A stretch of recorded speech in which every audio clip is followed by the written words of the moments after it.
সুপ্রিয় দর্শক, আমি শুরুতে একটা কথা বলতে চাই।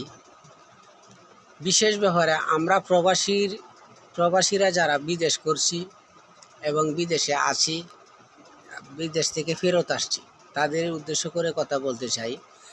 আমরা আগে শুনতাম যে বাংলাদেশ সরকার এমন একটা আইন করছে বা আমাদের জন্য এমন একটা জায়গা তৈরি করে দিয়ে প্ল্যাটফর্ম তৈরি করে দিয়েছে, যেটা প্রবাসী ব্যাংক নামে পরিচিত। মূলত প্রবাসী ব্যাংক নামে বাংলাদেশে কোনো কিছুই নাই, ওরা পুরাটাই বুয়া। প্রবাসীর জন্যে মূলত কিছুই করে না। প্রবাসীরা যদি বিপদে পড়ে ওদের কাছে যায়, এই ব্যাংকগুলোর কাছে যায়, যদি কোনো ব্যবসায়ী বা অল্প কিছু টাকা উঠে ব্যবসা করার জন্য যায়, ওদেরকে এমন হয়রানি, 10,000 টাকা উড়াইতে যায়, আমি কথায় বলছি আর কি, 10,000 টাকা উড়াইতে গেলে ওদেরকে নিম্নে 5,000 টাকা দিতে হবে, আর অর্ধেক নিয়ে যাবে।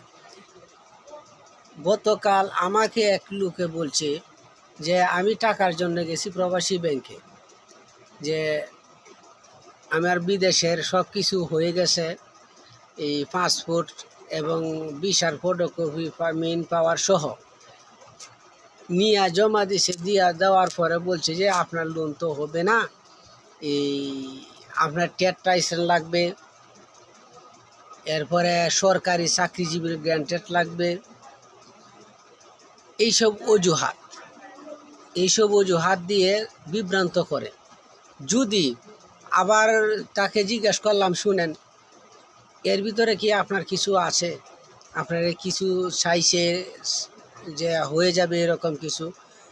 ও বলল যে কারো কাছ থেকে 20,000, কারো কাছ থেকে 30,000, কারো কাছ থেকে আরও কম বেশি হয়।